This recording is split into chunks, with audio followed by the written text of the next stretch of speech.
Assalamualaikum warahmatullahi wabarakatuh. Baru kita bertiga ya. Waalaikumsalam. Belum ada yang masuk, Mbak Dek? Nah ini baru ada. Baru sedikitan Bunda, Masya Allah. Oke. Kemarin berapa yang bilang mau ikut? Kemarin tuh ada 6 orang ya. Mau Oh, ikut. Mm-mm. Udah di woro-woro oke. sih. Siap, siap, siap. Mm-mm. Per. Kita santai aja kali ya Bun ya. Oke, ini Mbak Novi. Oh iya Mbak Novi juga ikutan. Halo, Assalamualaikum Mbak Novi. Mbak Novi yang dari Samarinda bukan sih? Oh, luar biasa dari berbagai provinsi. Ya udah kita buka dulu aja kali ya Bun ya. Iya, iya. Bismillahirrahmanirrahim. Assalamualaikum warahmatullahi wabarakatuh. Alhamdulillahirrahmanirrahim. Alhamdulillahilladzi arsala rasulahu bil huda wa dinil haq liyudhhirahu 'ala dini kulli wa kafa billahi syahida. Asyhadu an la ilaha illallah wa asyhadu anna Muhammadar Rasulullah. Alhamdulillahirrahmanirrahim. Terima kasih untuk teman-teman yang sudah bergabung pada malam hari ini. Terima kasih untuk dua pemateri kita, Bunda Nau sama Ibu Vera. Alhamdulillah, terima Alhamdulillah. kasih atas waktunya sudah menyempatkan bisa mengisi materi di webinar kali ini. Eh, oh ya, perkenalkan nama saya Ade Variandi, saya di Instagram apa backgroundnya sebagai MRKH warrior gitu ya. Jadi dengan MRKH wanita dengan MRKH yaitu tidak memiliki rahim, kemudian punya apa namanya background juga mengadopsi anak-anak seperti itu, dan kita dengan Bunda dengan teman-teman yang lain juga ingin menginisiasi komunitas adopsi ya Bun ya, gitu, dengan salah satunya ini bikin materi-materi gini, semoga bisa apa namanya walaupun sedikit yang penting bermanfaat gitu. Amin. Nah, untuk kali ini kita akan ngebahas tentang adopsi tapi untuk anak yang spesial gitu. Beberapa tahun lalu saat saya ngadopsi anak, terus kemudian banyak sekali yang bertanya, karena saya waktu itu backgroundnya adopsinya langsung ke keluarga pasien, ke keluarga anak-anak gitu ya, keluarganya orang tuanya anak-anak. Banyak yang bertanya, Mbak, kalau misalnya di tengah jalan gitu ya, kan kadang kadang di USG itu udah ketahuan ada anaknya Down syndrome atau apa punya kespesialan keistimewaan yang lain, gimana ya Mbak ya, saya ambil nggak ya, kadang-kadang seperti itu kan gitu. Nah kalau misalnya saya masih ya namanya anak tetap anak gitu ya, maksudnya kalau misalnya di diberikan diberikan ujian seperti itu ya berarti kita mungkin mampu gitu ya. Tapi karena mungkin di sini karena statusnya adopsi, kadang-kadang kita jadi milih-milih gitu. Itu sebenarnya ini mau melempar dulu ya gitu ya. Nah sebenarnya gimana nih tanggapannya menurut Bunda sama Ibu Vera dengan yang kayak gitu gitu. Kalau misalnya di situasi kayak gitu. Silakan Bun. Aku dulu. Ya boleh Bunda dulu ya. Oke. Ya, pokoknya disclaimer dulu ya, saya bukan seorang ahli adopsi atau kebetulan mengajar anak berkebutuhan khusus dan mungkin ada satu dua cerita juga ya dari sesama gitu ya yang mengadopsi yang mungkin nanti saya bisa sedikit bagikan gitu. Jadi kalau saya sendiri kebetulan Azam itu memang bukan special needs gitu ya, tapi ketika kita bertemu dengan Azam itu dia ada kondisi sakit gitu ya. Jadi waktu saya kenal sama dia sendiri, dia itu baru keluar dari rumah sakit 3 bulan lamanya karena ada radang paru bronkopneumonia-nya tuh lumayan parah gitu ya. Pokoknya semua orang bilang udah kayak udah didoain nafasnya udah Senin Kamis gitu lah. Jadi ada kondisi seperti itu dan pas kita ketemu juga dia em, ada di isolasi, kamar isolasi sendirian gitu ya. Beda sama bayi-bayi yang lain. Dan dia masih harus treatment sampai 6 bulan berikutnya gitu untuk memastikan dia clear gitu paru-parunya dan dia belum lulus tes HIV gitu ya harus diulang gitu. Jadi itu adalah sebuah apa ya kondisi yang pastinya menjadi concern dan kita pikirin gitu ya. Kita harus aware dulu maksudnya nggak bisa nggak apa-apa jadi jangan nggak terjebak di romantismenya juga tapi eh, ya kita aware penuh dan kita cari informasi semaksimal mungkin yang kita bisa dapatkan di panti asuhan. Kalau aku dan suamiku dulu seperti itu. Karena kalau kita mau serius, ya itu mungkin sesuatu yang harus kita bersamai gitu sampai dia besar, kondisi-kondisi itu mungkin ya. Tapi alhamdulillah ya kita tentunya bawa dengan pendekatan agama juga, bahwa memang kita udah niat, kita kok ya udah jatuh hati. Kemudian kita cari tahu juga, kebetulan kalau di panti asuhan tuh ketika kita memang sudah dapat ACC mau adopsi anak itu dari panti, kita tuh kayak boleh dalam tanda kutip dikawal oleh pantinya itu untuk membawa anak tersebut ke dokter kita yang kita percaya gitu ya, ibaratnya yang mungkin dokter keluarga, dokter langganan atau apa, untuk dilakukan assessment. Dulu tuh kayak gitu boleh gitu ya. Jadi cari tahulah semaksimal mungkin privilege-nya seorang ibu adopsi. Kalau menurut saya kita boleh lihat anaknya dulu kan sebelum akhirnya kita memutuskan. Bahkan pada saat kita sudah memiliki hak asuh bawa pulang gitu ya, walaupun belum pengadilan dan sebagainya, kita diberi masa penjajakan 6 bulan.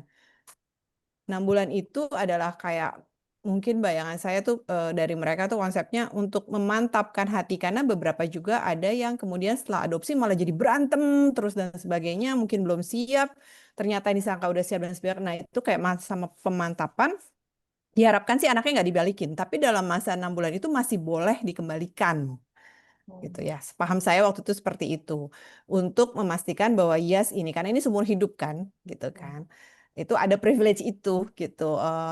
Nah, kalau dari sisi pribadi sih ya akhirnya balik ke orang tua masing-masing, seberapa siap dan mau kita, tapi yang penting cari informasi semaksimal mungkin, karena anaknya kebetulan kalau saya bukan yang dari perut ya, sudah hadir, sudah ada, cari informasi semaksimal mungkin, pastikan kita tahu itu sedini mungkin, dan ya kita siap atau enggak nih dengan langkah berikutnya gitu. Dan karena selebihnya kan bukan masalah anak adopsi atau anak kandung, itu udah jadi anak kita dalam hal gitu. Ya udah sebagaimana hal anak kita, mau adopsi mau nggak adopsi ya dengan segala hal yang kemudian tumbuh bersamanya ya harus kita hadapin seperti itu kan. Kayak gitu sih. Kalau kebetulan sudah tahu di awal ya jauh lebih baik, kemudian itu akan membantu kita untuk melakukan keputusan-keputusan yang akan kita langkahkan berikutnya. Kan tapi ada juga yang nggak tahu nih Mbak Ade. Ya orang tua saya, beberapa teman saya tuh taunya anaknya ada disleksia ya. Taunya udah setelah dia udah usia SD, karena kan ditegakkan baru bisa setelah dia benar-benar masuk ke formal education gitu ya. Oh ternyata konsisten nih, kesulitan di area literasi dan sebagainya. Oh dia kemudian dilakukan assessment disleksia. Ada juga orang tua murid saya yang dia adopsi 2 anak kakak adik sepaket.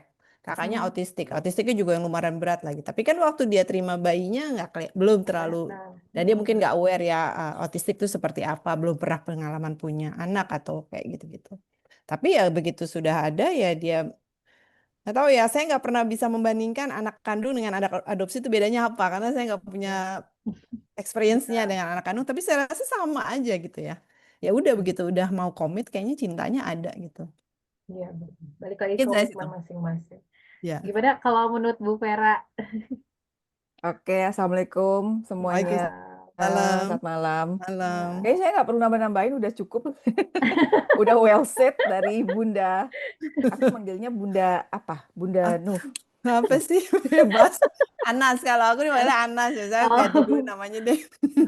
Aku biasanya manggilnya Anas karena teman kuliah. Tadi udah disampaikan dengan baik sama Anas gitu ya, sama Bunda Nuh. Em, jadi kalau adopsi memang ada privilege-nya di situ, bisa memilih gitu ya. Memilihnya tergantung apa? Tergantung ya kemampuan kita, kesiapan kita sebagai orang tua untuk mengadopsi. Karena bukan hanya demi kepentingan kita saja gitu ya sebagai orang tuanya, tapi juga buat kepentingan anak ini gitu. Karena saya tuh pernah ketemu kasus yang anaknya dikembaliin, itu sedih banget itu. Dikembalikan setelah bertahun-tahun ya, maksudnya setelah anaknya diambil bayi, bukan dibalikan tadi kalau dikembalikan dalam within tadi kata 6 Anas bulan. 6 bulan gitu ya, masih bisa dipahami lah ya gitu ya. Tapi ini sudah diambil dari bayi, SD dikembalikan. Hmm. Sedih ya. Iya. Kemana dibalikinnya? Ke pantinya Oh, dibalikin. Ada oh, kasus kayak oke, gitu. oke. Tapi itu ya kebetulan anaknya memang kalau waktu diobservasi di sekolah memang anaknya kebutuhan khusus gitu ya. Hmm. Tapi dikembalikannya bukan karena itu juga gitu ya, tapi karena orang tuanya bercerai. Nah, ini kan Hmm. ada konsekuensi-konsekuensi seperti itu ya, gitu. Nah, jadi memang ketika memutuskan untuk mengadopsi, tidak hanya memikirkan untuk kepentingan orang tuanya aja. Mungkin kita udah sering bahas gitu ya, Nas, dulu-dulu gitu ya. Hmm. Hmm. Pertanyaannya kenapa mau adopsi gitu. Kalau misalnya ditanya jawabannya misalnya, oh biar saya nanti kalau saya nanti tua ada yang ngurus. Ah udah itu enggak, bukan alasannya gitu ya. Oh biar buat pancingan. Oh enggak, itu bukan alasan gitu ya. Eh, Perlu dilihat anak ini yang kita adopsi ini sebagai anak yang punya hak untuk menjalani hidupnya sendiri nanti, dan itu jadi tanggung jawab kita untuk dia bisa menjalani kehidupannya. Nah, itu perlu dipikirkan gitu. Nah, kembali lagi ke tadi, kalau misalnya ini kebutuhan khusus atau enggak, anak yang akan diadopsi itu privilege tadi orang tua adopsinya ya bisa memilih gitu, dibandingkan memang orang tua kandung yang memang mengandung dan nggak tahu kondisinya seperti apa, tiba-tiba lahir kok anaknya dengan kondisi spesial gitu ya. Nah, itu nggak ada tuh privilege-nya. Mereka mau nggak mau kan harus terima. Tapi kalau untuk adopsi ya harus ada kesempatan untuk memikirkan matang-matang kesanggupan kita seperti apa gitu ya. Karena tanggung jawabnya bukan hanya untuk memenuhi kebutuhan kita sebagai orang tua, tapi juga tanggung jawab terhadap anak yang kita adopsi ini gitu. Oh iya, mau nanya juga, Bu, kalau misalnya sebenarnya apa sih hak-hak anak adopsi yang orang tua adopsi harus dipenuhi gitu? Kadang kan mungkin apa namanya, kadang kita terlalu fokus sama kita gitu ya, euforia kita gitu kan, oh Hmm. udah punya anak nih gitu. Padahal kan Mhm. sebenarnya kalau misalnya punya anak kan pasti punya tanggung jawab lebih gitu ya. Apalagi mungkin ada anak adopsi gitu. Ke siapa nanyanya Mbak Ade? Mbak Ibu Vera. eh Kalau ditanya hak anak adopsi apa gitu ya, sama dengan anak eh, yang kita lahirkan dari rahim kita sebenarnya haknya sama gitu, nggak ada bedanya. Tapi seringkali ada satu hak yang kita tuh orang tua adopsi itu maju mundur untuk memenuhinya, yaitu apa? Hak untuk tahu asal usulnya. Betul. Hmm, oh gitu ya. Tambahannya satu itu aja kalau dari aku. Plus satunya itu. Iya, itu kan secara umum semua anak mau adopsi atau enggak, mereka punya hak untuk tahu asal-usulnya. Kalau anak kandung kan kita bisa dengan santainya, oh ya ini nenek kamu, ini kamu lahir di mana, kayak gitu kan. Nah, anak adopsi sebetulnya bisa sesantai itu juga ya, Nas, gitu ya. Nah, Iya. itulah ceritanya tentang Azam tuh. Bagus banget, aku selalu kasih contoh itu kemana-mana. Tapi ya kuncinya di parents sih. Mm-mm. Parents. Pokoknya ya mungkin udah sering dengar ya. Waktu saya mau adopsi ditanya langsung sama papaku, ngapain kamu adopsi? Hmm. Masih dangkal awalnya, biar aku ada yang ngurusin tuh. Oh, no, no, no, no, no. Ulang, ulang. Pikir dulu 2 tahun, 2 tahun akhirnya bilang, ya ini bukan tentang aku gitu ya. Ada Mhm. tentang akunya, tapi ya 2 tahun lah berproses itu dan ternyata apa namanya nih Mbak oh freeze keren freeze. Harus lebih dari itu ya, harus tentang kita gitu kan, tentang karena ini akan proses pertumbuhan dan sebagainya, dan benar kata Vera, sama lagi-lagi saya nggak punya pembanding dan menurut saya kayaknya sama gitu ya, itu sebuah Mm-mm. status betul dan harus diakui, tidak boleh ditutupin karena akhirnya kayak menutupi jati diri ya, dan kemudian larinya ke eh, kebenarannya diungkapkan sedini mungkin. Kenapa sedini mungkin? Waktu anak, menurut aku nih, kan belum punya konsep-konsep pengotak-ngotakan dan Belum ada sebagainya. stigma. Belum ada stigma bahwa sebetulnya Mm-mm. ini ya diserap aja sama dia gitu kan. Dan kita sampaikan itu dengan penuh kegembiraan, rasa haru. Karena buat saya kan, kayak lagi saya selalu bilang ini kisah cinta gitu. Jadi kisah cinta kan menyenangkan ya. Kisah cinta yang benar kan tidak ditutupi gitu kan. Jadi ya kenapa harus ini? Tapi itu lagi-lagi sebuah proses. Nanti mungkin balik lagi ke pertanyaan tentang ABK ya. Boleh nggak sih kita sedih gitu kan? Wah, Hmm, ternyata anakku yang diadopsi berkebutuhan khusus gitu kan. iya, Kayaknya itu sama aja sama anak dengan catatan dia anak iya. kandung ya. Boleh nggak sih orang tua tuh sedih, nah, Fer, gitu kan, ketika Mm-mm. menemui kondisi anaknya, anakku spesial nih, gitu. Mm-mm. Menurut aku sih boleh, Ya boleh lah. Ya wajar boleh. banget. Rasa tak pernah salah ya, rasa tak Mm-mm. pernah salah. Sedih Sikap. boleh, marah boleh, Hmm. mempertanyakan boleh, gitu ya. Kenapa saya gitu kan? Pasti muncul gitu ya. Kenapa saya nggak orang lain yang mengalami ini gitu ya? Pasti itu keluar semua dan bisa dipahami perasaan-perasaan itu muncul gitu. Tapi kan yang penting apa ya? Tetap menyadari bahwa kita ada tanggung jawab nih. Terlepas ini anak adopsi atau bukan ya. Tetap ada tanggung jawab untuk melakukan yang terbaik untuk anak ini gitu. Di salah satu tempat praktek saya itu kan ada jadi satu sama tempat terapi gitu ya, ada SI dan sebagainya. Jadi ya anak berkebutuhan khusus tuh hilir mudik lah di sana gitu. Ada satu anak yang sudah pernah ketemu sama saya orang tuanya, anaknya udah cukup besar, udah cukup remaja dan sudah bertahun-tahun di tempat terapi itu gitu ya, udah lebih dari 5 tahun lah gitu ya. Sudah pernah konsul apa next step-nya gitu ya. Saya sudah sarankan apa yang harus dilakukan gitu ya, pilih sekolahnya kemana, kegiatannya apa saja gitu ya. Dan karena anaknya sudah lumayan, udah remaja gitu ya, usia belasan, udah tempat terapi itu, ruangan terapi itu udah nggak memenuhi kebutuhan dia lagi sebetulnya. Jadi harus dialihkan ke kegiatan yang lain gitu ya. Tapi setahun, 2 tahun berselang, itu saya setiap datang gitu, di kalau misalnya harinya sama gitu dengan hari dia terapi, anak itu masih ada gitu ya. Masih ada. Ini terus kita pusing nih orang tuanya gimana ya gitu. Jadi anaknya itu tetap diantarkan ke terus gitu ya. Jadi mereka tidak mengikuti saran ya apa yang disarankan gitu.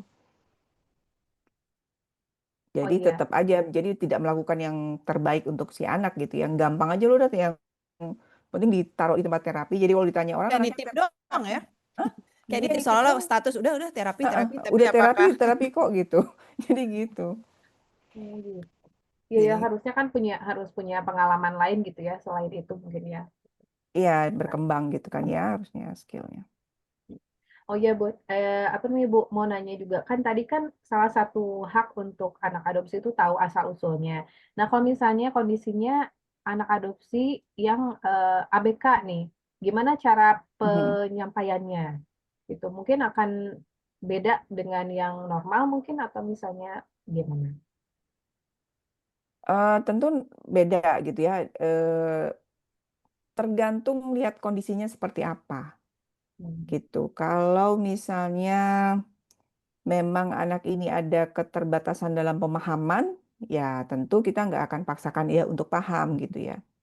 Tapi apa stimulasinya tentang asal-usulnya tetap ada, tetap diberikan sesuai dengan level pemahamannya si anak gitu ya. Kalau dari pengalaman saya, anak ABK tuh sangat visual Hmm. gitu. Jadi kalau kita tunjukkan gambar, foto gitu ya dengan penjelasan yang sederhana, iya kita dulu ketemunya di tempat ini gitu ya.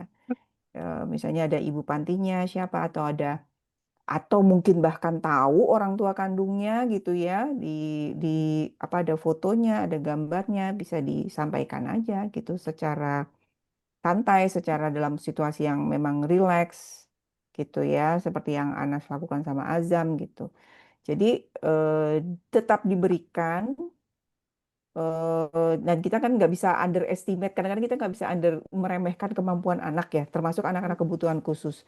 Kadang kita pikir dia nggak bakal paham, tapi begitu dikasih, oh dia bisa kok gitu, dia senangkep gitu. Jadi ada kemampuan yang terus berkembang. Jadi eh, diusahakanlah semaksimal mungkin untuk memberitahu gitu ya, untuk bukan memberitahu, mengkondisikan bahwa statusnya adopsi itu adalah suatu yang tadi ini cerita cinta kata Anas gitu ya. Jadi tetap conditioningnya itu tetap berjalan sesuai dengan level pemahaman dan kapasitas kemampuannya si anak untuk memahami gitu. Tuh, tuh. Mungkin aku tambahin dikit ya, Mer ya. Hmm, hmm, ABK itu kan luas banget ya Mbak Ade dan teman-teman ya. Luas banget hmm, nih. Mulai dari yang memiliki hambatan sensori atau fisik atau mental gitu ya, kognitif gitu.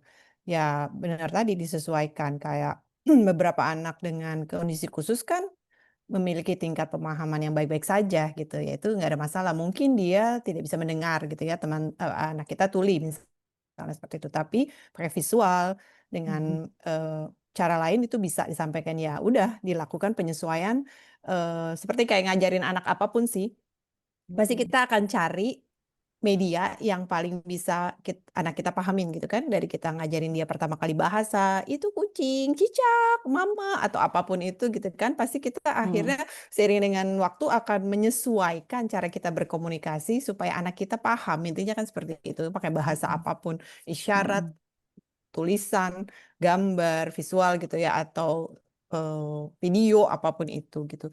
Nah, tapi memang ada kondisi-kondisi kebutuhan khusus yang sedemikian kondisinya berat lah ya kondisinya, kayak misalnya murid saya tuh di sekolah, dia anak adopsi, tingkat pemahamannya minimal sekali gitu ya. Bahkan untuk dia ingat nama teman-temannya aja butuh waktu berapa semester gitu. Akhirnya dia bisa identifikasi nama teman-temannya dan sebagainya. Akhirnya seberapa urgensi itu disampaikan mungkin bisa disesuaikan.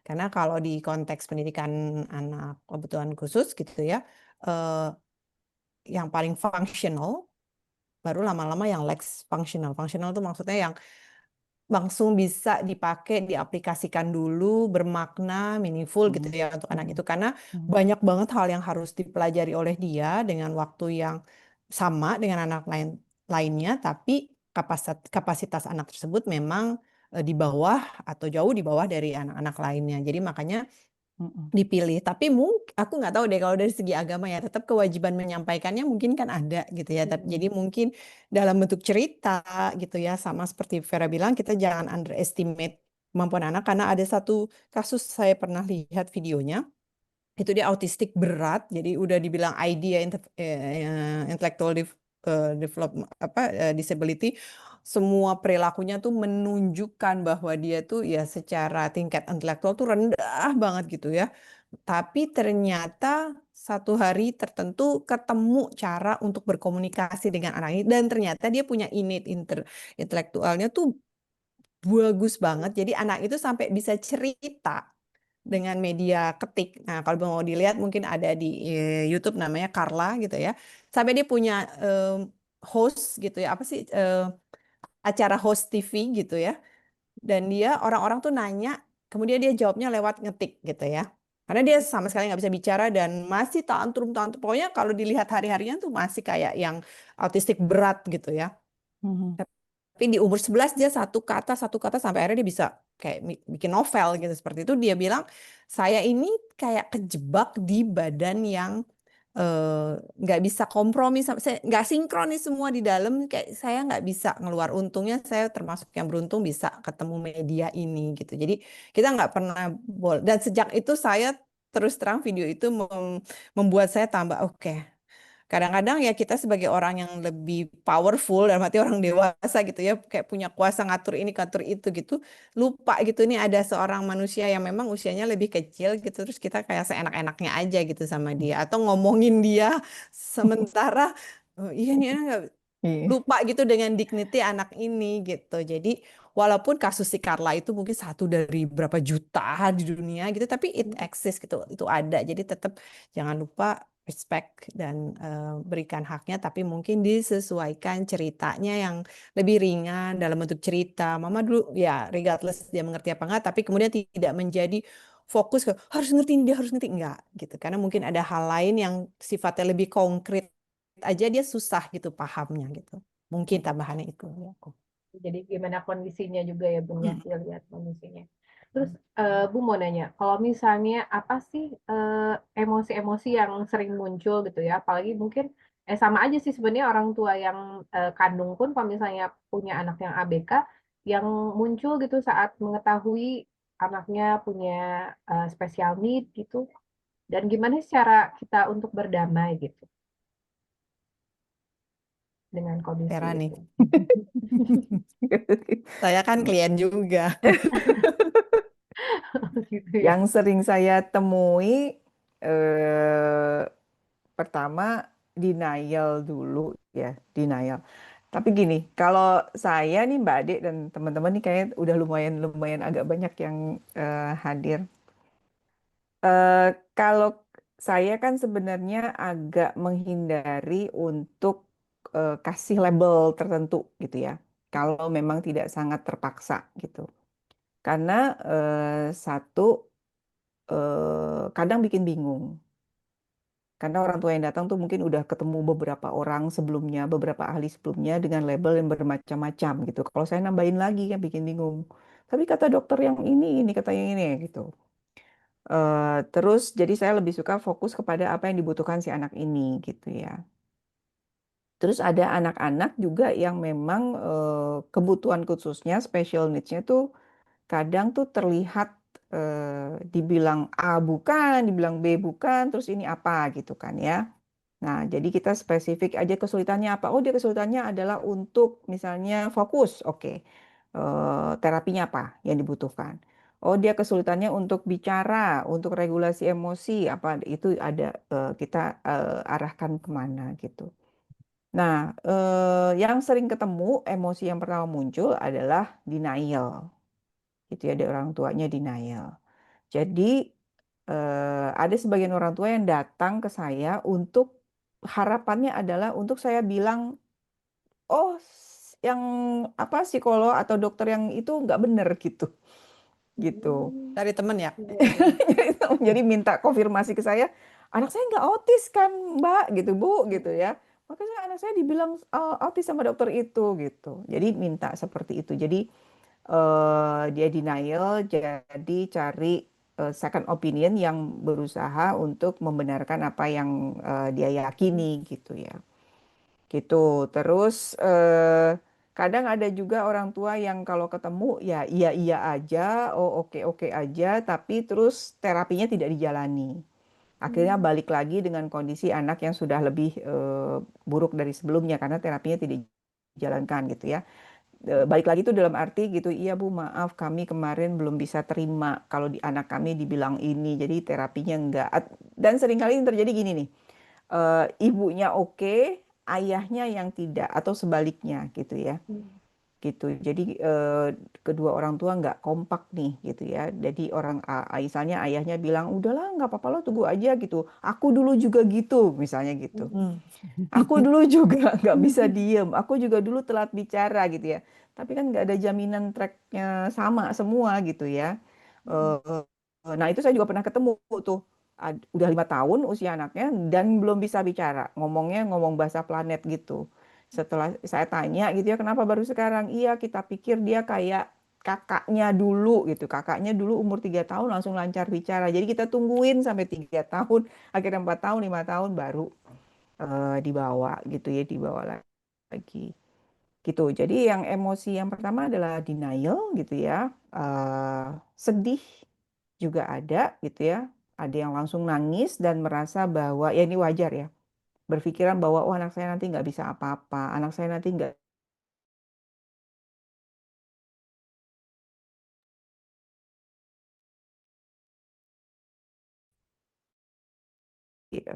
anak lainnya, tidak bisa mencapai cita-citanya gitu. Nah itu biasanya untungnya saya punya beberapa contoh gitu ya. Orang autis pun bisa jadi profesor kok gitu ya. Gitu ya, bisa bekerja gitu. Teman saya pun ada nih yang ADHD, gitu ya, psikolog juga Hmm. ada yang ADHD, gitu. Bisa kok jadi psikolog gitu ya, gitu Iya, Mbak Ade. iya. Terus gimana cara untuk berdamainya tuh? Nah, kalau dibilang berdamai, ini dari pengalaman saya lihat dari orang tua gitu ya kan, kadang ada yang lama gitu konsultasinya continue gitu ya, anaknya tumbuh besar masih masih kita keep in touch atau masih datang ke tempat praktek saya gitu. Berdamai itu bukan satu kali fase yang sekali udah selesai gitu, enggak gitu. Oh ya saya sudah berdamai, enggak gitu. Berdamai itu habis itu udah hidupnya peaceful, damai aja gitu. Kayaknya enggak begitu prosesnya. Mungkin sekali ini oke saya bisa terima misalnya anak saya special needs gitu ya. Tapi terus nanti ada lagi tantangan baru, ada anaknya tumbuh kembang gitu ya. Ada challenge-challenge baru gitu. Itu yang membuat balik lagi tuh mempertanyakan emosinya, balik lagi marahnya, keselnya, capeknya gitu ya. Apalagi kalau udah capek. Terutama misalnya sering kayak ketemu orang tua yang apa ya, drop ke poin terendah lagi ketika misalnya anaknya mau masuk sekolah. Dari TK mau masuk SD terus nggak ada sekolah yang mau terima Iya.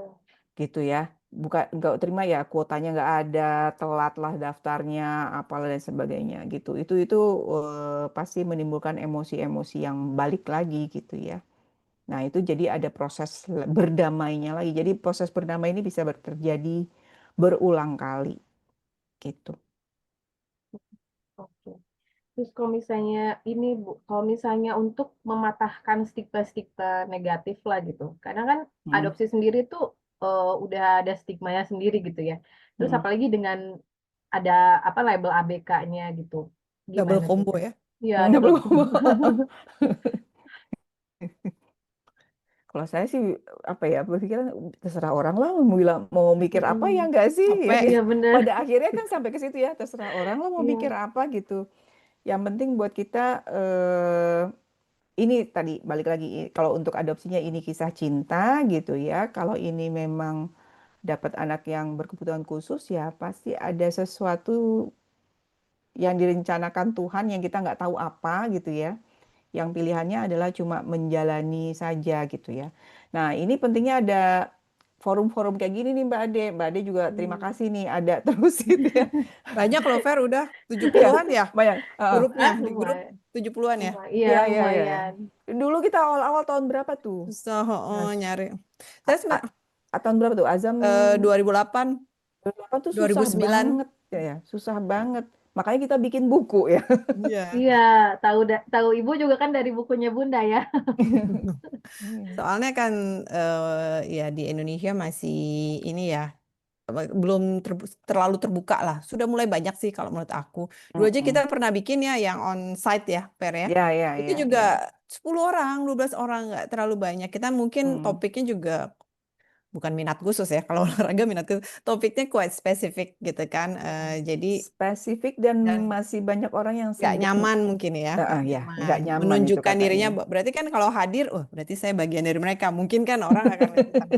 Padahal kan orang juga, kalau saya selalu gini sih, mungkin kalau boleh nambahin gimana cara menghadapinya tadi kan ya Hmm, hmm, Mbak Ade dengan double combo ini, bener banget sih. Ya intinya harus berdamai dengan yang satu sebelum yang satunya lagi juga sih. Dan itu bener banget aku ngelihat di orang tua murid ya, kebetulan membersamai 20 tahun dengan orang tua murid dan ada beberapa yang memang anak mereka anak adopsi itu nggak adopsi pun proses dengan orang tua ABK itu berkali-kali berdamainya karena anak itu kan kayak punya tugas perkembangannya ya dari tahun ke hmm, tahun hmm, ya wah udah bisa ini ternyata kok mentok ya di sini terus kayak wah sedihnya kayak balik lagi ke yang awal dan hmm, kalau kita sih guru-guru di sekolah akhirnya itu guru tuh kayak super ninja ya bisa macam-macam ya kadang konselor kadang temen kadang harus galak gitu ya sama orang tua sesuai kebutuhan jadi membersamai mereka memang perjalanannya tuh nomor satu sih ya mendengarkan jadi penting juga mungkin punya support system ya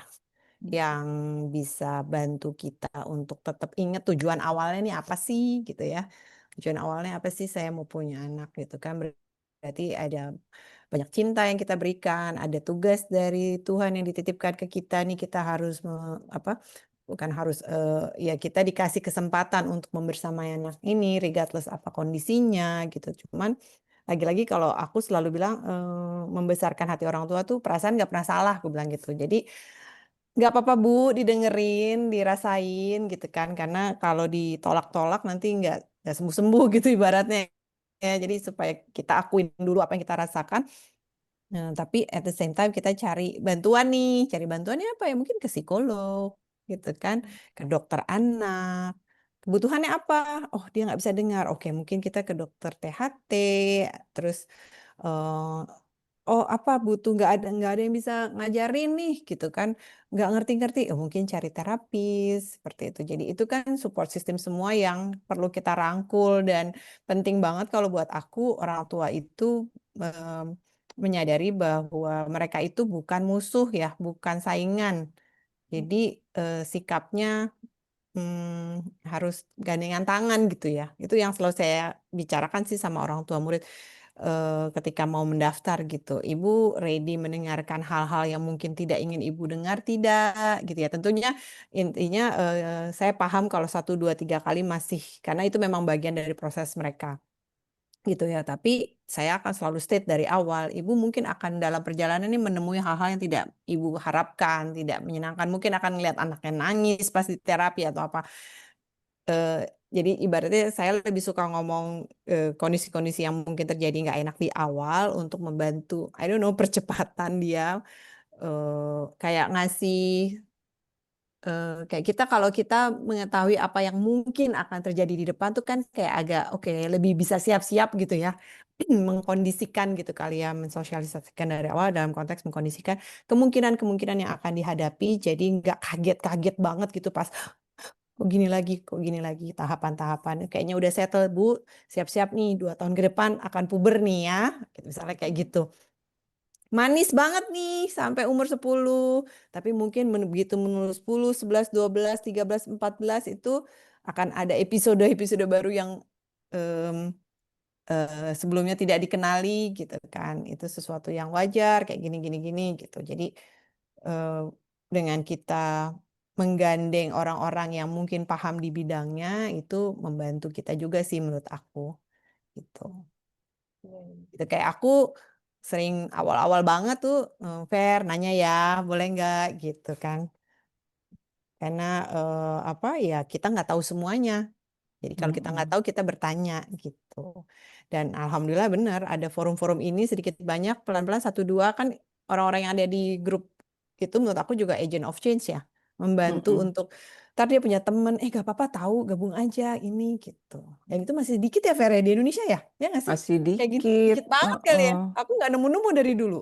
Makanya aku senang Mbak Ade menginisiasi ini. Iya, Ayo aku. heeh. Iya, jadi apa namanya ya sekalian edukasi juga ya. Kalau misalnya kadang kita nunggu-nunggu orang gitu, nunggu-nunggu orang nggak Hmm. maju-maju, yaudah kita aja lah yang bikin gitu Nah, ya, ya pun ya. benar. Betul, betul. Walaupun kecil-kecil, tapi yang penting bisa apa namanya manfaatnya gitu nih kita buat kita juga gitu. Oh ya, gini, Bun mau nanya juga. Terus kalau misalnya kita tuh kan, misalnya kita punya anak ABK, tugas kita mungkin ya belum selesai gitu ya untuk anak kita. Apakah kita juga harus kalian edukasi juga ke lingkungan atau misalnya paling kecil mungkin keluarga besar gitu, harus dikasih tahu gak gitu kondisi anak kita? Oh, dikasih tahu kondisi anaknya. Mm-mm. Kalau dari aku sih perlu ya. Mm-mm. Terutama kalau memang itu membutuhkan, kan ada tuh it takes a village to raise a kid ya. Mm-mm. Mm-mm. Satu anak sekampung ya itu ibaratnya kayak iyalah karena kan kita nggak terus-terusan 24 jam sama anak itu.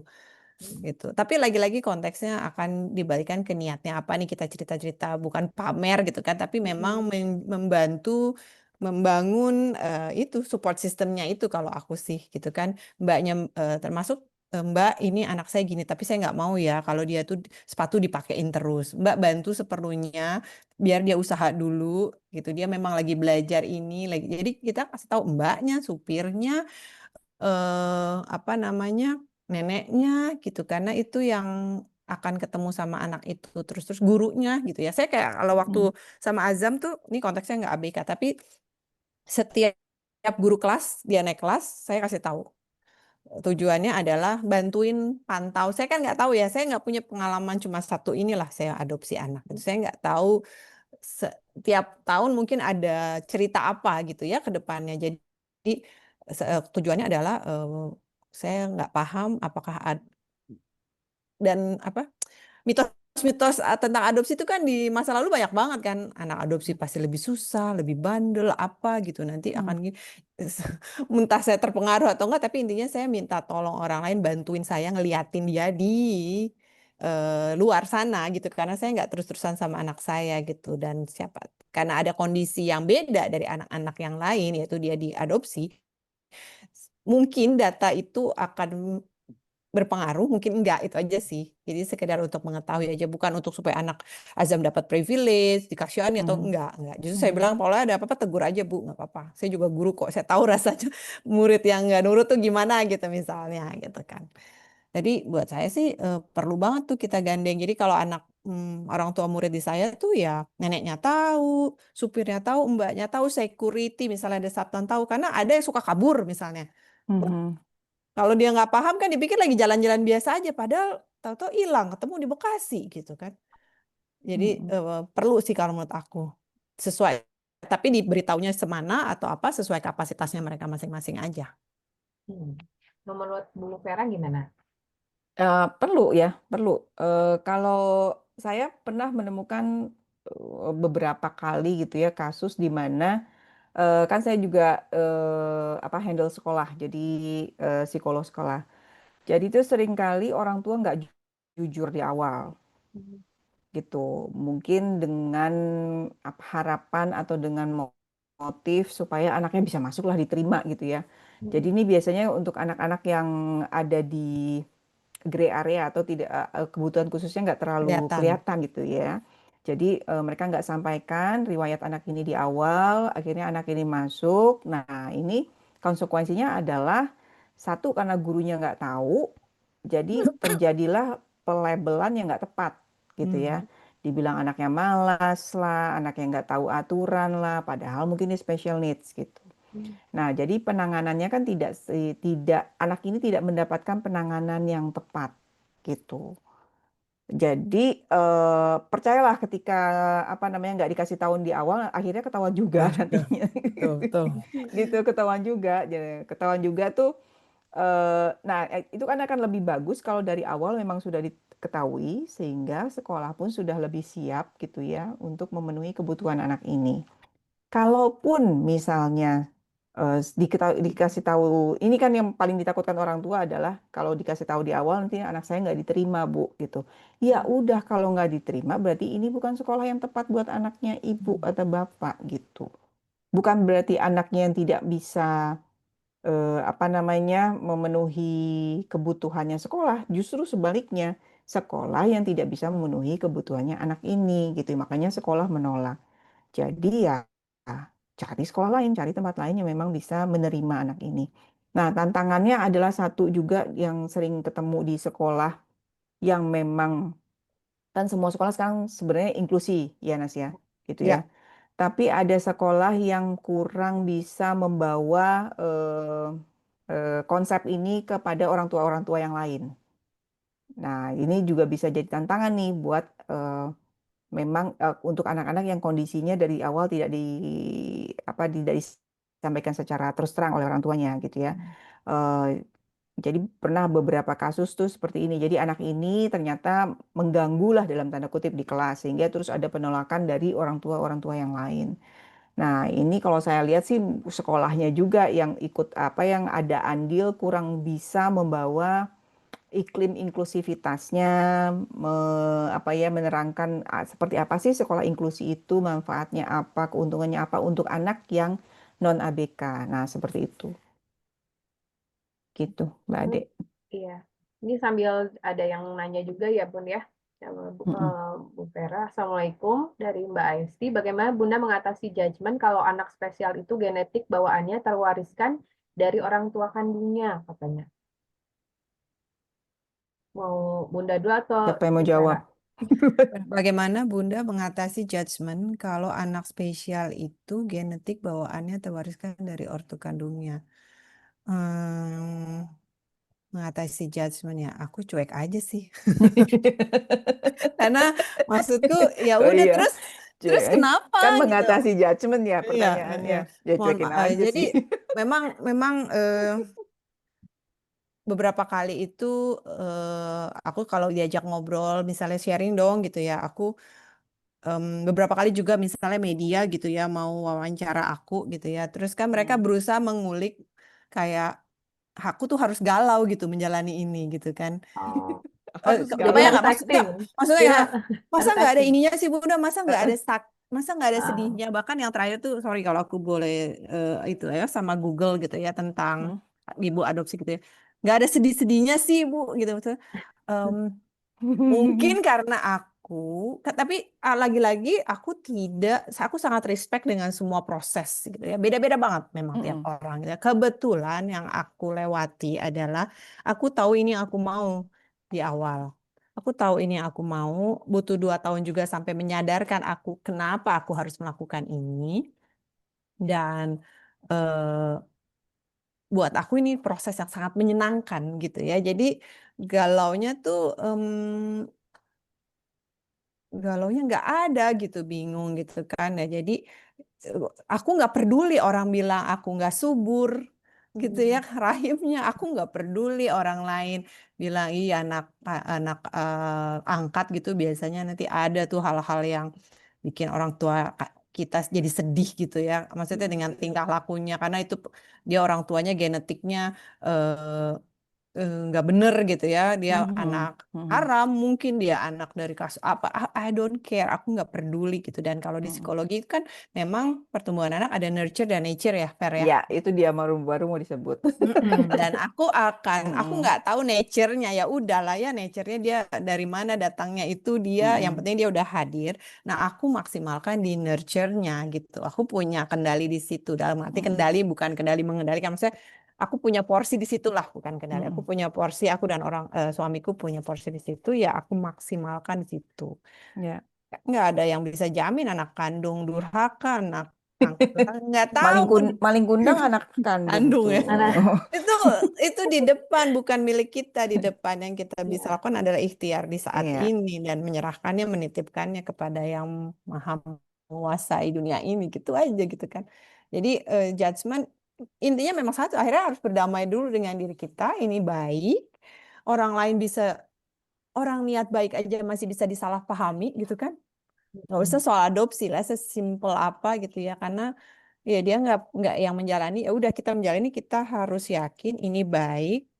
Ketika kita baik dan kita saring aja gitu ya. Kalau aku selalu bilang, kenapa kita bisa sakit hati, karena kita mengizinkan orang lain itu menyakiti kita gitu. Aku nggak tahu terus teori psikologinya, karena kalau jangan izinkan itu menjadi hal yang menjadinya menyakitkan untuk kita, karena kita value-nya nggak gitu.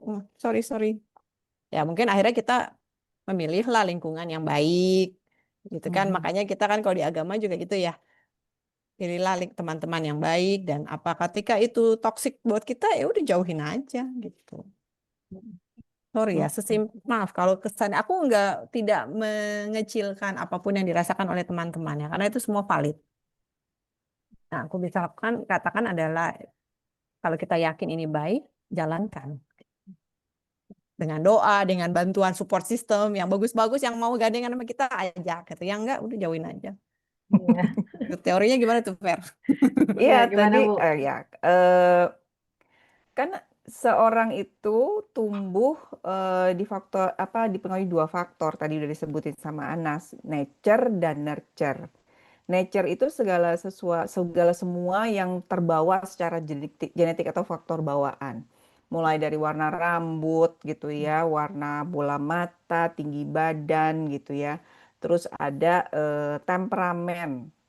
Temperamen itu bawaan juga. Kalau teman-teman pernah dengar ada istilah difficult child, easy child yang gitu ya.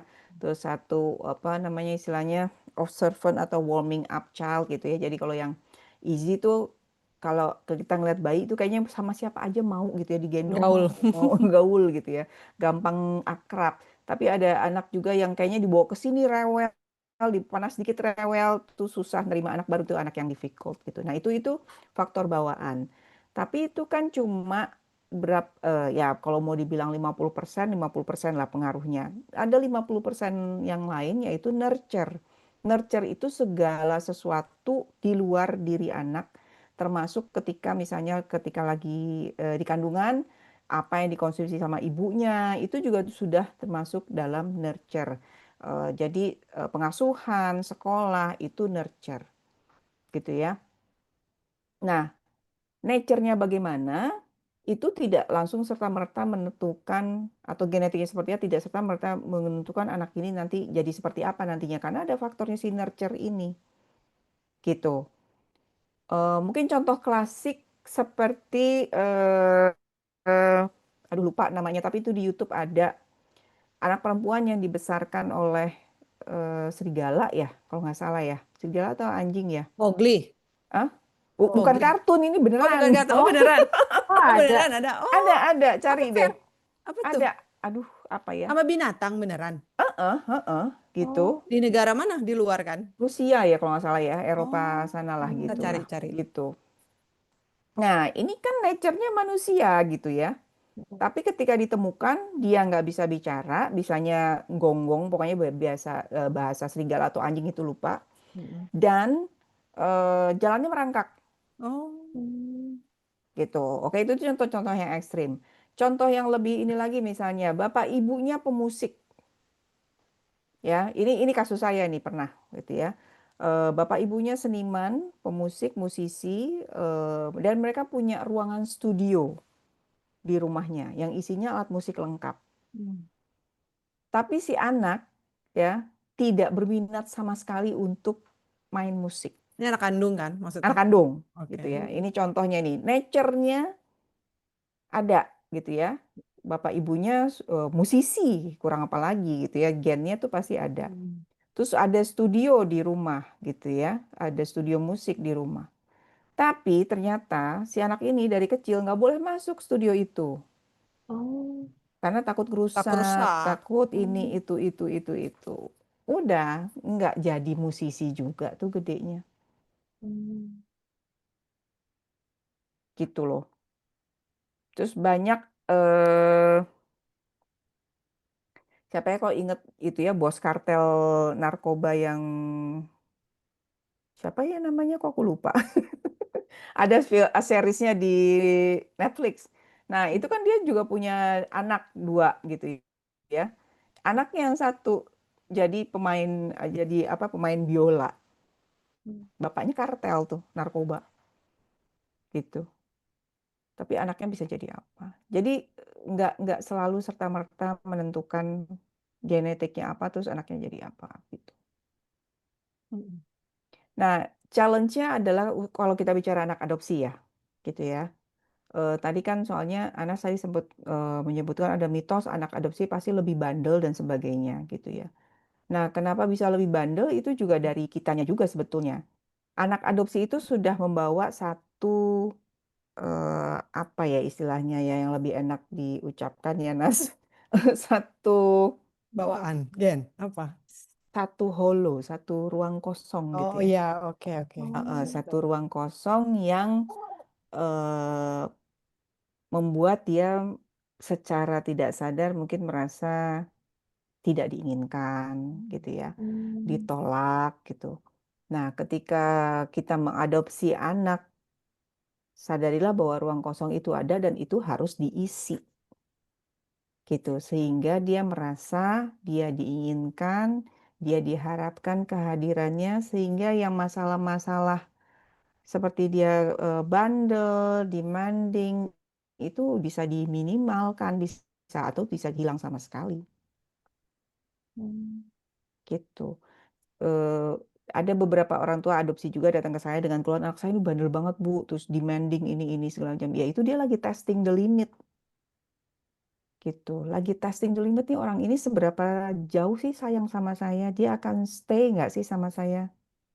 Kalau saya Hmm. begini dia akan tetap ada nggak dalam hidup saya? Itu seperti itu. Karena yang sebelumnya dia pernah ditinggalkan, pernah di apa ya, tidak merasa apa ya, tidak diinginkan. Aku kesulitan mencari kata-kata yang tidak terlalu ini Hmm. sebenarnya. Ya, gitu ya. Ada rasa seperti itu. Kalau Gitu. rasa rasa rasa tidak diinginkan itu melekat terus sampai kapanpun Bu, atau gimana Bu? Bisa. Mungkin akan melekat gitu ya, mungkin akan melekat terus, tapi didampingi. Jadi misalnya ini si scarsnya gitu ya, bekas lukanya katakanlah gitu ya. Mm, Tapi di sampingnya udah ada cinta yang baru nih yang tumbuh mm, gitu, yang lama-lama akan menutupi si scar ini. Walaupun scarnya masih ada di dalam, tapi dia akan terselimuti dengan cinta yang baru gitu.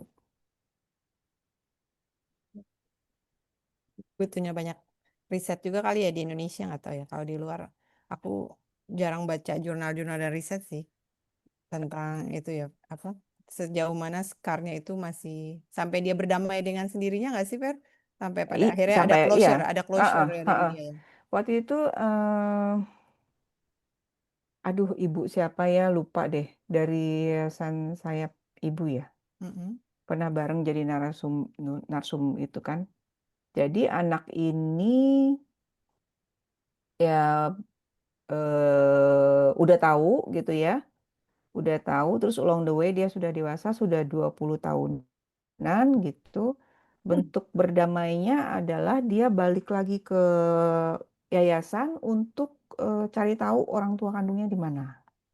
mm, Gitu. Tapi dalam apa ya, dalam emosi, dalam situasi emosi yang memang bukan marah, bukan ini gitu ya, cuma ingin tahu aja, ingin ketemu dan ingin memperlihatkan bahwa saya sudah berhasil gitu loh, udah kerja, udah apa namanya menyelesaikan pendidikan yang kayak gitu. Gitu. Jadi Mm-mm. ada cerita-cerita seperti itu di mana anak ini juga ada proses untuk gini. Setiap usia, pertambahan usia tentu anak pemahamannya beda-beda gitu ya mm, tentang apa yang terjadi pada dirinya. Dan itu juga bisa menimbulkan emosi yang beda-beda gitu. Tapi selama dia tahu di sampingnya itu ada orang tua adopsinya yang sayang dan selalu mendampingi dia di situ, dia akan apa ya, ada tempat berpegangan, dia nggak akan jatuh, nggak akan kolaps gitu. Mm-mm. Mm. Itu saya pernah ketemu kasus di mana eh, status adopsinya tuh disembunyikan gitu ya dari anaknya. Jadi anak ini diambil dari bayi, dibawa ke saya tuh usianya sudah 19 tahun. Keluhannya kecemasan. Mm. mm, Jadi dia kalau presentasi di depan orang tuh keringetan gitu ya, deg-degan, keringet dingin sampai akhirnya nggak bisa ngomong di depan. Padahal kuliahnya di luar negeri gitu ya, kuliahnya di luar negeri. Jadi cukup beban untuk pendidikannya juga cukup berat gitu ya. Dan itu sampai dia mau masuk kelas pun keringet dingin gitu misalnya. Gitu. Nah, itu ya saya ada kecurigaan karena orang tuanya sama ya dari wujud fisiknya juga beda gitu ya. Terus ternyata saya tembak apakah ini anak kandung, terus baru orang tuanya cerita. Dan itu anaknya nggak tahu sama sekali. Gitu. Nah, ada juga satu kasus di mana anak ini diadopsi untuk pancingan, terus lahirlah adiknya yang completely different. Jadi ini keluarga-keluarga Oriental gitu ya, yang diadopsi anak Jawa, Jawa sejawa-jawanya, Jawa sejawa-jawanya gitu ya, tipikal orang Jawa gitu ya, ya kayak kita lah gitu ya, matanya mm, bulat gitu ya, rambutnya kriwil-kriwil, adiknya lahir dengan rambut yang lurus, kulitnya berbeda warnanya. Nah, ini juga jadi pertanyaan. Mm-mm. Gitu. Nah, kalau udah kayak gitu kan double-double ya. Dia merasa kok saya beda, terus kok saya dibohongi gitu ya. Double-double jadinya bebannya. mm. Dicicil ya berarti ya. Dari Mm-mm. kecil yang bisa Jadi diberikan, diberikan. makanya istilahnya conditioning kan di Ya, awal kan. ya, Mulai ya. dari cerita-cerita yang tentang bertemakan adopsi gitu. Mm, Waktu itu Anas pakai apa ya? Tarzan ya? Tarzan, my Tarzan. favorite movie ever. Lagunya juga selalu jadi back sound. Dan Iya. itu yang kayak Vera, Bu Vera bilang tadi, Mbak Vera bilang, Mbak Vera, apa namanya bertahap gitu ya, tahap perkembangan mungkin pemahaman anak beda-beda. Itulah kenapa Mm. aku cerita terus sama Azam sampai dia bosen. Iya ya udah tahu, udah tahu. Udah tahu. Enggak, aku sama bilangnya, apa sih Bunda diulang-ulang percakapan? Karena umur kamu nambah, pemahaman kamu nambah. Mungkin dulu nggak kepikiran, mungkin Mm-mm. dulu belum ada rasa ini. Dan aku ya cek sound aja gitu, cari tahu aja ada apa. Dan sekali lagi untuk mengatakan I'm here to hear. Mm-mm. Atau untuk ditanyain apapun atau untuk apalah sharing yang kamu rasakan gitu Mm-mm. yang mungkin aku nggak tahu jawabannya, Bapak nggak tahu jawabannya, tapi kalau kamu sampaikan mungkin kita bisa diskusikan gitu kan, Mm-mm. gitu karena Jadi ada medical check-up-nya gitu ya secara iya berkala. gitu apa namanya, aku selalu tawarin kita bisa juga loh ke psikolog gitu kalau kamu nggak mau Mm. ngobrol sama Bunda. Enggak lah, santai. Dia selalu gitu kan ya. Mbak dia ya lihat aja Iya, ya nggak. santai. Aku juga nggak tahu dia beneran santai atau sebenarnya dia masih nutupin. Aku belum tahu karena dia kan masih ini mulai agak sedikit lebih tenang ya. SMP, SMA kelas 1 kelas 2 tuh kan yang "Oh, gini ya punya anak remaja. Oh my God gitu kan kayak anakku yang lucu dan menyenangkan di masa SD dan TK itu kemana gitu. Ini yang salah siapa aku apa enggak tapi ya maksudnya Itu sih bukan anak adopsi juga begitu, iya, Nas. maksudnya gitu. Iya. Maksudnya kan, tapi kan untungnya ya karena aku juga setiap hari sama murid ya di Hmm. sekolahan, lihatlah betapa pola anak-anak tuh dari TK sampai SMA kayak gimana gitu ya, ngerti gitu. Untungnya belajar juga ilmunya walaupun nggak hatam semuanya, tapi tetap sebagai manusia biasanya kan ada gitu kan Iya. hadir. Terus dan reflektifnya salahku di mana ya? Di bagian aku yang mana yang miss-nya gitu. Karena kekhawatiran orang tua mungkin kan selalu ditanya apa sih kekhawatiran menjadi ibu adopsi? Kayaknya sama kekhawatiran orang tua pada umumnya. Khawatir aku tidak bisa menjadi versi terbaik untuk anak-anakku gitu. Itu sih kalau aku. Versi. Ada sih satu mungkin yang Apa? khas Apa tuh? kalau orang tua adopsi. Aku pernah ketemu soalnya, Iya. gitu ya. Takut kalau suatu hari dia tahu orang tuanya di mana, terus Oh, aku ditinggal, Bu. Nah, oke. Oh, iya, itu iya. jadi kan patah hati. Nah, itu sih sedih ya. Ada kekhawatiran seperti itu. Siap, siap, siap. Oh, takut nggak, Nas? Nggak kan? Insya Allah nggak, karena aku suka nawar-nawarin juga. Oke. Saya mau, Mm-mm. karena kebetulan kita punya alamat Oh, orang oke. itu. Tapi kayaknya sih dia kita diskusi gitu ya sama-sama kayaknya kemungkinan kebetulan alamatnya tuh di perumahan yang sangat mewah di Jakarta, Fer. Dia Oh, malah oke. kaya ya Bun ya, kaya ya. Kalau aku ke sana aku bisa minta enak aja kalau aku bilang. Kebetulan kita udah bisa sesantai itu ya ngobrol ya. Iya. Enak banget tuh nggak ada ujung nggak ada apa tiba-tiba datang minta ini minta itu siapa kamu? Dia kalau orangnya ngakuin aku bilang gitu kan. Terus tapi kayaknya kemungkinan karena mereka kan sudah pernah menelusuri. Jadi Azam bisa diadopsi itu kan sudah ada investigasi di awal makanya dia bisa jadi anak negara. Kayaknya Mm. mungkin Nah, yang pernah bekerja. bisa sesantai itu, sorry dipotong ya, karena ini menarik. Bisa sesantai itu tanpa khawatir, Azam pun juga bisa seenteng itu karena dia udah fulfill, Nas. Udah Alhamdulillah, mudah-mudahan penuh ya. gitu. Jadi dia merasa nggak butuh itu lagi gitu, nggak butuh untuk ke sana lagi karena di sini dia udah fulfill. Nah, itu yang tugasnya yang dipenuhi oleh orang tua adopsi. Tapi jangan jatuhnya jadi kasihan ya. Hmm, Hmm. hmm, Gitu, karena aku juga pernah ketemu sama orang tua adopsi yang kasihan. Karena kasihan, semua diikutin. Nah, itu nimbulin hmm. masalah baru. Itu pun Hmm. masih ini tuh perjuangan. Aku soft spot banget sama Azam. Maksudnya anything with Azam itu ya soft spotnya aku lah ya. Oke.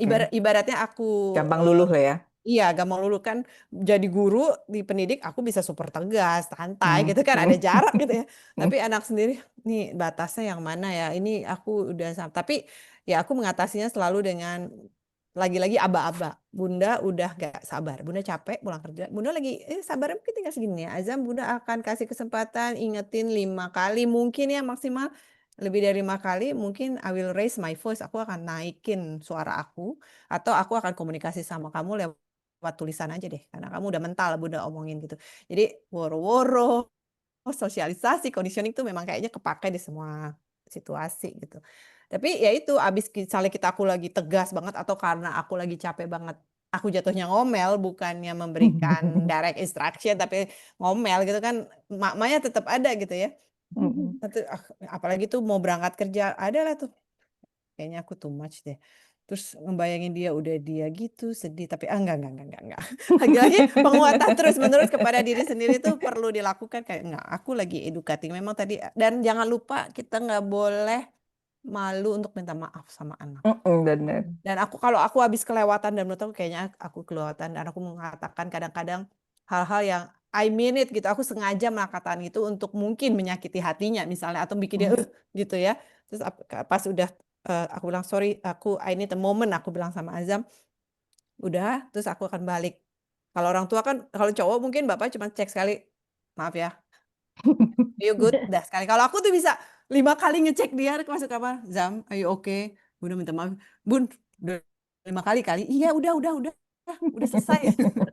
Karena feeling guilty-nya kita sebagai emak-emak, aku memastikan bahwa aku tadi kelewatan, I'm so sorry, harusnya nggak begitu gitu ya. Kayaknya tuh nggak cuma anak adopsi sih, ya kan? Semuanya ya.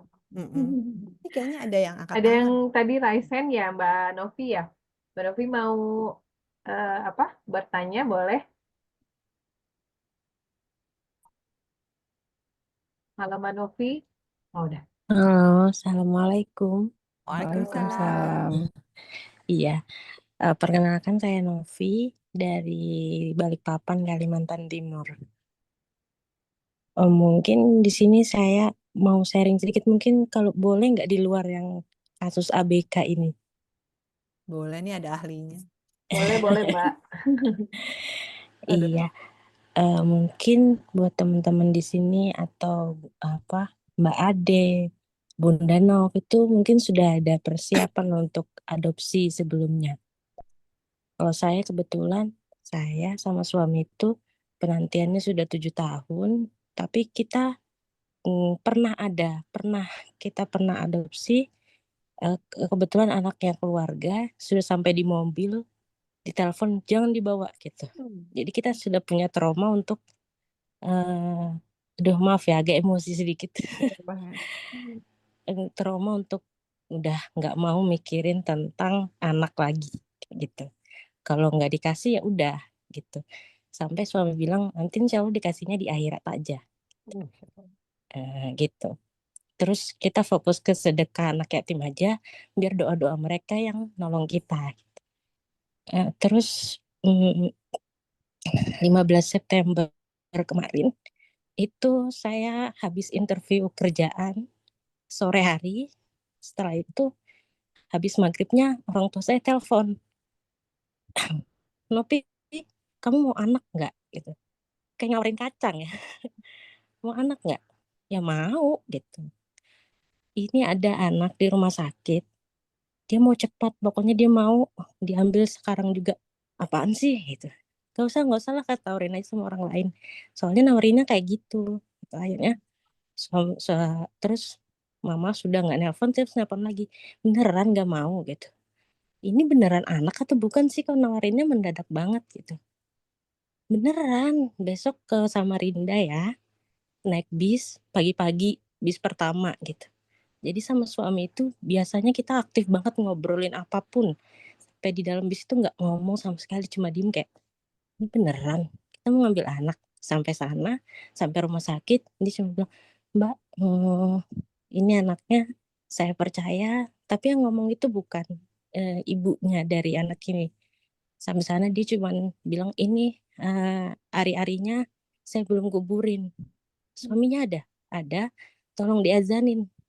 Terus nama anaknya udah ada. Loh, ini belum dikasih nama belum? Bisa cepat Mbak, saya mau pulang. Jadi saya masih bingung sebenarnya. Jadi dia benar-benar memutus silaturahmi kami gitu. Saya nggak mau tahu tentang anak ini. Terus putus kontak. Jadi benar-benar putus kontak. Tapi ada penyambung kita, relawan gitu yang menghubungkan kita. Jadi bisa berhubungan langsung. Jadi kebetulan saya sama suami itu pernah mempersiapkan nama, itu 2 tahun pernikahan, itu yang kita kasih sampai sana juga diazankan langsung sama suami saya gitu. Nah, yang saya mau tanya di sini, saya masih bingung di sini. Sampai sekarang aja masih deg-degan. Umurnya Aina, kebetulan namanya Aina. Umurnya Aina sudah 3 bulan. Saya masih aduh gimana nyampaikannya. Bahkan jadi ibu aja tuh baru 3 bulan aja pelajarannya udah besar sekali. Saya ngeliat di sini teman-teman, bahkan Bunda Nov tuh udah hebat banget, udah bisa nyiptakan buku, udah sampai sesantai itu sama Azam gitu. Saya bisa nggak ya sama Aina kayak gitu, gitu. Ya, mental saya kuat nggak ya? Tuh. Mungkin itu aja pertanyaan. Maaf agak emosi sedikit. Peluk, Aduh, Masya Allah, Novi. nggak usah ya. Peluk, peluk, peluk. Luar biasa. Ah, Masya Allah. Apa ya? Eh, Kalau aku dengar cerita adopsi tuh masih emosional. Terus jadi Mbak Novi bukan Mbak Novi.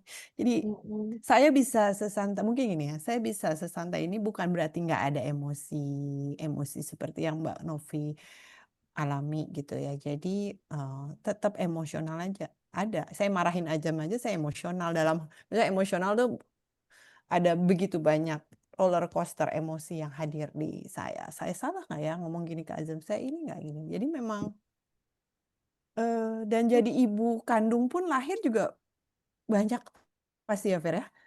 Di bulan-bulan pertama tuh kebingungan, ketakutan, Iya, takut pasti. salah, apakah saya orang tua yang pantas, apakah ini apalagi Mbak Novi punya trauma ya diambil yang sudah dibawa ya di mobil itu pasti kan luar biasa. Nah, saya nggak bisa ngebayangin gitu ya rasanya. Tapi mungkin yang bisa saya coba kuatkan adalah memang jalannya bisa sebegitu menakjubkan dan semisterius itu kali Mbak Novi ya. Bisa sengepot itu ya. Ini kan kayak Iya, ngepot. belok kanan langsung dapet gitu kan. Iya kayak kalau ketimpa uang aja kalah gitu, uang-uangnya Iya itu. pasti gitu. Bayi gitu Iya. kan. Tapi aku doain semoga Mbak Novi sama suami bahagia dengan ada ya. Maksudnya Amin ya Allah. apakah itu mengisi hati gitu ya dan balikin ke Allah sih Mbak. Semua ini kan titipan ya. Sedih kalau aku yang lagi berusaha di umurku yang 50 tahun ini. Aku jadi banyak lah kayak kejadian-kejadian dalam hidupku gitu ya. Hidupku tuh nggak semulus yang di sosmed yang dilihat orang gitu ya. Pernah nggak naik kelas, pernah ranking terakhir di SMA dari 200 murid, saya ranking terakhir karena saya bandel Mbak Novi, main mulu naik gunung gitu ya. Ya maksudnya warna-warna kehidupan itu macam. Tapi terus saya selalu pikir kenapa saya ngalamin ini ya. Akhirnya setelah kebetulan sekarang saya agamanya Islam gitu ya. Saya juga mualaf gitu kan. Saya selalu bilang, oh ini pasti Allah sayang banget ya sama saya ya. Dapat kesempatan yang nggak semua orang bisa ngerasain gitu ya. Kan jumlah ibu adopsi sama nggak adopsi pasti banyak kan yang melahirkan normal gitu ya. Walaupun saya nggak tahu statistiknya, nggak pernah riset. Tapi secara umum kayaknya gitu. Terus jarang juga orang nggak naik kelas, jarang juga orang pindah. Pokoknya maksudnya jarang juga dapat misalnya lagi ada kondisi apa menimpa keluarga saya gitu ya. Pasti Allah sayang banget ya, saya milih saya begini supaya saya kaya banget hidupnya. Kaya banget hidupnya sehingga dan saya memang bertekad pas saya masuk Islam itu sebaik-baik manusia adalah yang bermanfaat gitu kan. Mungkin caranya nggak selalu tepat cara saya sharing, kadang lebay juga mungkin oversharing atau apa, tapi saya selalu balikin ke nawaitu saya apa ya gitu ya. Nawaitu saya apa ya? Saya lagi pamer, saya lagi apa gitu. Semoga dengan kita bisa berserah gitu ya dan semua yang Mbak Novi rasakan tuh menurut aku sih sah-sah saja dan valid-valid saja gitu. Yang Mbak lihat saya udah hebat ini juga nggak hebat selalu kok. Di belakang yang nggak kelihatan layarnya tuh ada proses nangis, ada proses berantem sama suami, ada proses gontok-gontokan sama Azam, ada salah kata saya ngucap gitu ya. Tapi saya selalu berusaha balikin, oke, balik lagi nawaitunya apa nih? Gitu ya. Setelah reda emosinya, setelah settle ada waktu. Jadi yang saya selalu upayakan itu adalah memberikan jeda terhadap respon yang saya mau keluarkan. Jadi saya ada emosi tertentu, saya jeda dulu supaya yang keluar adalah yang sudah saring gitu. Itu tapi kan lagi-lagi manusia, emak-emak kerja pulang malam gitu ya. Selalu ada momen kepleset-plesetnya gitu. Tapi balik lagi. Karena kita kayaknya nggak dituntut sempurna ya, tapi dituntut berusaha menjadi lebih baik dari waktu ke waktu gitu. Bukan dituntut ya, diharapkan. Apa ya yang bagus? Coba Fer, nanti kalau ketemu.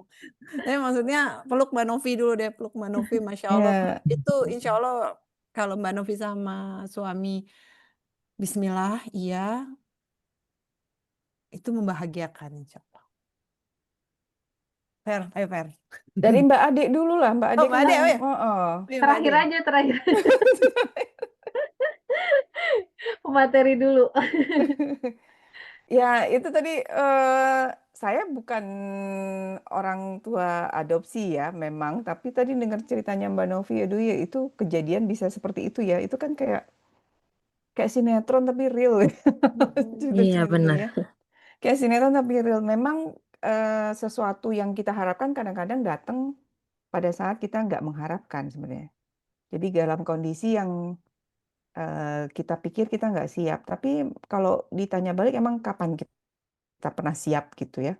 Tuh. Oh, orang yang punya anak yang hamil gitu ya, yang hamil, maksudnya anak kandung yang lahir dan sebagainya itu pun ketika lahir ada juga ke teter-teternya gitu, yang berasa dia nggak siap gitu ya, yang harapannya misalnya lahirnya di rumah sakit didampingi suami, ternyata enggak, ternyata lahirnya di taksi lah di mana gitu kan, itu kan jadi ada aja hal-hal yang membuat kita merasa kita nggak siap. Tapi yakinlah pasti sesuatu itu udah ada dibekali ya gitu ya, sama ya serahkan lagi sama Allah. Allah kan nggak mungkin nggak nyiapin apa-apa di balik itu, mungkin nggak belum kelihatan aja dan belum muncul aja gitu. Gitu. Jadi selamat jadi ibu Mbak Novi. Masya Iya, Allah. Enjoy the ride gitu ya. Ini masih berapa bulan? 3 bulan. 3 Oke. bulan. bulan. Ya, nanti masa lucu-lucunya masih banyak. Nanti ada masalah apa, masa trouble tuh, ada nanti masa kayak Azam nih gitu ya, remaja-remajanya gitu. Nikmatin Masya aja. Allah. Aku tuh Iya. baru ini sedikit cerita dikit baru. Aku lagi beres-beres rumah karena libur ya, Bu Guru lagi libur. Aku menemukan dong catatan jurnal Azam TK yang Mm-mm. ternyata aku juga udah lupa. Hah, dia pernah ada di fase ini. Jadi kita menerapkan checklist behavior gitu ya, apa daftar perilaku gitu. Kalau bagus dapat senyum, kalau nggak bagus nangis gitu ya, gambar Mm. smiley face gitu. Ada di fase Azam itu senang ngomong gila. Ini maaf ya kata kasar semua. Gila, goblok, terus dia sok-sok ngerokok gitu. Anak umur 4,5 tahun, saudara-saudara. Mm. Terus kayak PA, bahkan dia kayaknya nggak ngerti PA itu apa. Terus jadi gurunya tuh jurnal kan gitu. Terus aku karena oke, Bunda gimana kalau kita, jadi aku berstrategi gitu sama gurunya gini. Terus tapi semakin kita coba ini kok dia semakin muncul, kayaknya dia lagi caper deh. Akhirnya kita ya gitu ada itu, sampai aku fotoin, aku kirim ke temanku yang lagi punya anak TK dan lagi aku dipanggil terus sama guruku, guru anakku, dia dari mana ya belajar itu. Kita kadang-kadang ada hal-hal yang kita nggak kuasai. Aku nggak pernah pakai kata PA, nggak pernah pakai kata ini. Kalau ngerokok mungkin dia lihat bapak yang ngerokok. Goblok itu sesuatu kosakata yang nggak pernah digunakan di rumah, tapi kok muncul ya, apakah pas dia dapat dari mana ini gitu. Cuman ya hidup bisa sekaget-kaget itu gitu, maksudnya bukan, nggak usah nyalahin siapa-siapa, mari cari jalan keluar gitu kan, dibicarakan responnya yang tepat gitu kan, jangan ya gitu sih Mbak Novi. Nanti menyambung itu selamat jadi ibu, maksudnya nanti ada tuh banyak yang oh wow, oh oke, gitu. Banyak Dan fase-fasenya ya Bun ya. iya ya mulai Fase-fasenya. nggak tahu nih, mulai gede juga kan anaknya Mbak Ade nih. Iya nih, mau nanya juga nih nanti kalau remaja gimana, apa yang harus diantisipasi gitu. Kalau aku nih remaja nih, aku ingat Vera dulu kasih buku apa Ver yang apa yang komik itu loh, Oh, pubertas. bertas apa bukunya, Why? why book ya, Mm. ada Mm-mm. tuh di Gramedia. Nah, Serinya Why? itu buku yang kuberikan kepada Azam di umur dia 12 tahun. Hmm. Jadi Oh. pas dia ulang tahun ke-12 aku kasih bukunya, buku banget nih Bun, dia gitu. Buku banget. Baca ya, baca kalau sudah dibaca, kalau ada yang nggak ngerti atau mau penasaran atau apa ngobrol sama Bunda. Sayangnya Azam ini nggak doyan baca ya anak sekarang tuh termasuk aku nggak boleh menggeneralisasi. Dia termasuk yang nggak hobi baca. Hmm. Biarpun aku novel segambreng, aku sampai bacain buku 5 sekawan demi dia tertarik. Oh ya, kalau dibacain mau Bun gitu. Enak banget ya. Cuma pancingan 1 kali buku udah. Terus apa? Ya itu salah satu persiapan tuh Mbak Dek. Aku kasih dia buku Y karena komik ya dia baca sih tapi kayaknya nggak dibaca sambil lewat gitu nggak pernah benar-benar terus jadi ada padahal aku mengharapkan kan wah ada dialog gitu kan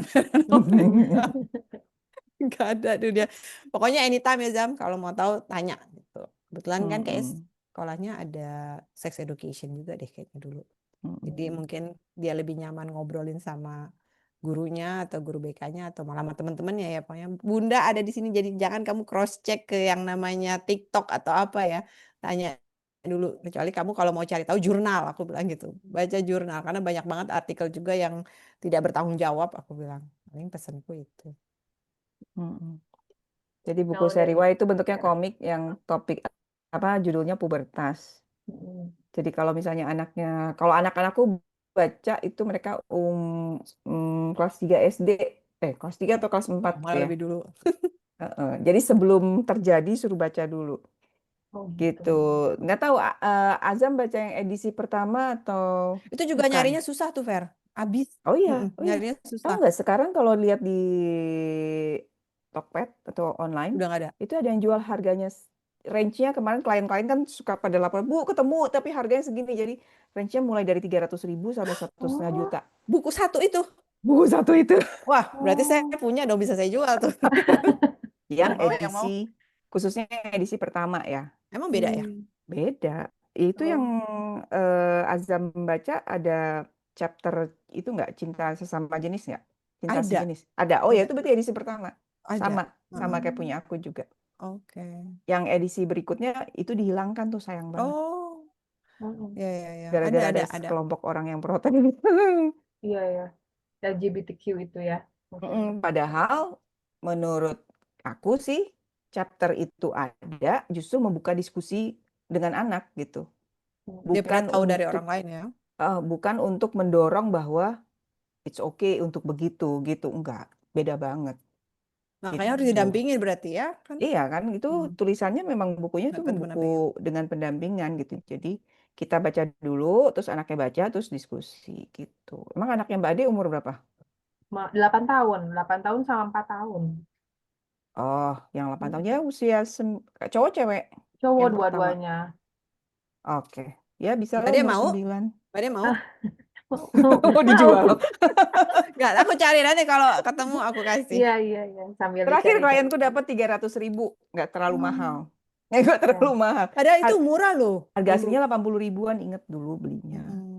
Karena Nggak mungkin terlalu mulai langka kali ya, Bun ya. Jadi Nggak dijualnya dicetak agak lagi, mahal. ya. ntar aku cari ya Mbak De Siap, siap, Bun. Mungkin teman-teman ada yang mau nanya lagi? Oh iya, oh iya aku nih belum sambil bisa sambil nunggu yang ada yang bertanya. Kayak tadi yang dijelaskan tadi Azam udah mulai cerita banyak hal tuh kan udah mulai fulfill tuh. Jadi sebenarnya apa sih batasan atau misalnya ciri-ciri anak tuh sudah merasa aman atau fulfill dengan cinta tuh kayak gimana, Bu? Ciri-ciri anak sudah merasa nyaman dengan statusnya gitu ya maksudnya. Mm-mm, mm-mm. Oke. Kayak Azam lah. Itu yang apa namanya? Yang ngomong di sekolah, aku anak adopsi itu Azam kan ya? Hmm. Iya, Nas? yang Bukan? ngomong di sekolah Memperkenalkan diri ya aku anak adopsi itu saya suka ketukar-tukar sama klien yang lain. Tapi itu Azam bukan deh atau kayak bukan bukan? bukan bukan Ini Azam kalau nggak salah ibunya ada dua ya. ya dia suka Ya, pamer tapi itu masih kecil ya mungkin dia belum ya. paham Heeh. sebenarnya. Cuman dia bilang nih pamer buku dong ada 2 gitu buat Mm-mm. Oh, TK Anakku juga gitu, kalau temennya gitu, ibuku ada dua, ke gurunya juga gitu iya. cerita. Ya itu tanda-tandanya sih. Ketika dia Hmm. nyaman dengan statusnya dia, terus dia cerita juga dengan santainya gitu ya. itu tanda-tandanya dia udah fulfill Hmm. gitu. Dengan status itu ya sudah nggak apa-apa di usianya dia sekarang. Nah, tadi kan kita bahas kan, nanti Ya. tambah usia mungkin pemahamannya berbeda, bisa muncul emosi yang lain. Tapi selama kita dampingi terus, pepet terus gitu ya, nggak akan baik-baik aja. Nah, saat pergolakan waktu pas Azam kan ada tuh pas saat-saat remaja tuh pergolakan nggak mau dibahas-bahas lagi. Itu tuh gimana tuh, Bu? Bagusnya gitu akannya Ya tentang udah, adopsi ini. kalau nggak dibahas lagi, nggak mau ya nggak usah dibahas terus Kita hargai gitu. juga saat itu mungkin Heeh. ya. Sama Hmm. kayak anak kita, kalau anakku lagi digoda-godain ngomongin cewek kan gitu, itu dia ngomong ngomong nah itu udah jangan dipaksa Oh. gitu. Sama sebenarnya ya kita nggak bisa terus, jangan kita juga memberikan bobot tambahan ke topik tertentu gitu ya. Karena kalau kita menambahkan topik itu sesuatu bobot gitu ya berat, anak juga nangkepnya kenapa sih kok topik ini jadi sesuatu yang berat banget sih buat bunda, buat mama gitu ya. Gitu. Jadi akan mempertanyakan juga ke dirinya sendiri apakah sedemikian krusialnya kah topik ini harus diulang-ulang terus dibicarakan gitu. Karena buat dia mungkin udah gak apa-apa, udah let go gitu ya. Nah, tapi yang penting kita apa ya tekankan ke anak bahwa tadi Anas memberikan contoh gitu, I'm here gitu ya. Aku ada di sini kalau setiap saat kamu mau omong apapun termasuk tentang hal itu. Gitu. Mau tanya apapun boleh gitu, kapan aja. Gitu. Jadi timingnya diserahkan ke dia. Kalau nggak ntar keluarnya gitu, iya bun, bosen bun, bosen. Heeh. Ada masanya mungkin aku terlalu memujannya, Bombardir. membodari karena aku nggak pengen kelewatan ya, nggak pengen Hmm. kecolongan gitu. Cuman di masa-masa ada ya, mulai dia SD kelas 6 pokoknya mulai puber itu deh. SMP yang jelas itu. Bunda mau seminar, Bunda mau seminar, mau nulis buku, mau ngomong di podcast terserah. Tapi jangan ajak-ajak aku ya Bunda gitu. Dia nggak mau. Jadi apa namanya? Kenapa? Kamu malu? Apa? Aku bilang, kamu kenapa? Ya nggak mau aja. Ada apa? Rasanya apa? Aku kan pengen tahu ya. Aku pengen dia belajar mengidentifikasi yang dia rasakan juga. Apa kamu marah? Apakah ada marah? Ada malu atau ada? Aku nggak tahu itu apa, tapi aku merasa aneh, dia bilang gitu. Dan aku, oh ya udah aku step back karena buat menurut aku kan jadi remaja aja udah PR banget ya. Dia mungkin juga sedang kebingungan dengan segala macam yang terjadi, yang dia juga nggak paham gitu dengan dirinya. Jadi aku nggak mau nambahin buat itu. Terus kebayangnya kayak kita juga lagi nggak pengen ngomongin, ditanyain kapan punya anak juga kan bete Ya. juga kan. Hmm. Nah, apa sih? Nah, nanya mulu. Ya ntar kalau udah hamil aku bilangin. Misalnya gitu kan. Gitu. Jadi ya mencoba sensibel aja gitu. Begitu dia bilang, aku nggak mau ini. Oh oke. Tapi setiap kali aku mau diajak mau bicara atau mau di apa namanya mau diwawancara atau apa, aku pasti bilang dulu sama Azam. Azam Bunda dapat undangan ini. Azam Bunda lagi nih pasti nyebut nama kamu nih. Aku bilang gitu. Ayo oke ya go ahead. Tapi nggak usah ajak-ajak aku, kasih-kasih foto aku gitu di masa-masa itu gitu. Jadi kalau setiap foto yang publish itu pasti izin sama Azam. Gitu kan. Makanya Dan waktu itu itu kan, bukan anak adopsi pun ada fase iya, kayak gitu. iya, Yang nggak Oh, mau di posting-posting, campurin. nggak mau di foto-foto. oh gitu ya. Mm-mm. Oke, oke. Siap, siap. Oke, eh, menarik banget ya sampai jam 9. Maafkan. Iya, mungkin apa namanya sampai eh, segini dulu kali ya. Mungkin mungkin nanti kalau misalnya ada kesempatan lain kita undang lagi Bu Vera untuk ngisi lagi. Boleh, Siap. Seru loh, boleh Fer. dengan senang hati ya. Iya, senang banget aku ada komunitas. Jadi awalnya sih ya intinya mau dari berbagai background ya. Kebetulan Hmm. kan Mbak Ade dengan kondisinya, ada yang apa, ada Hmm. apa. Tapi berkumpulan nih. Ada 72 ya kayaknya ya. Iya, Kita 72 sekitar apa 73 gitu. Mm-mm. Yang pertama soalnya aku gagal, dalam tanda kutip gagal. Jadi aku kan adopsi dari pantai nih Mbak Ade ya, Fer. Jadi Mm-mm. ada lift, ada angkatan kan. Kita punya Ya, angkatan. Ada angkatan ini, berapa orang tua angkatan di bawahnya. Nah itu aku diundang. Tapi setiap kali aku ngomongin soal keterbukaan, buku, gitu, gak ada yang jawab. Jadi memang, terus aku dijapri Hmm. sama salah satu. lu nggak sensitif banget sih Nas, dia bilang gitu. Apa? Lu nggak pernah ngeh ya? Kenapa nggak pernah respon ketika kita bikin ini gitu? Itu kan pada masih nyembunyiin statusnya semua gitu. Jadi salah kamar ya gue gitu. Jadi menyebalkan mungkin aku di situ. Tapi aku nggak keluar tetap dari grup itu supaya siapa tahu someday masih ada yang bisa kita lakukan bersama gitu. Jadi aku senang banget nih. Lahir dari kebutuhan soalnya ini kan ya Fer ya yang ini ya. Kalau itu kayaknya karena satu grup waktu itu bareng-bareng jadi masih banyak memang yang nggak mau ngomongin secara terbuka. Ya udah mungkin masih di situ perjalanan mereka kan nggak apa-apa juga. Masih Ya, proses lah ya. didoakan aja baik-baik aja. Amin. Iya, ya sudah kita tutup saja pertemuan kali ini dengan baca hamdalah. Alhamdulillahirabbil alamin. Alhamdulillah. Terima kasih untuk Bunda dan Ibu Vera. Semoga tidak bosan Sama-sama. direpotin. Terima kasih untuk semuanya yang sudah hadir. Assalamualaikum warahmatullahi wabarakatuh. Waalaikumsalam. Waalaikumsalam. Makasih. Terima kasih, Sehat-sehat. amin. Izin live. Bye-bye. Thank you, Fer. Ya. Thank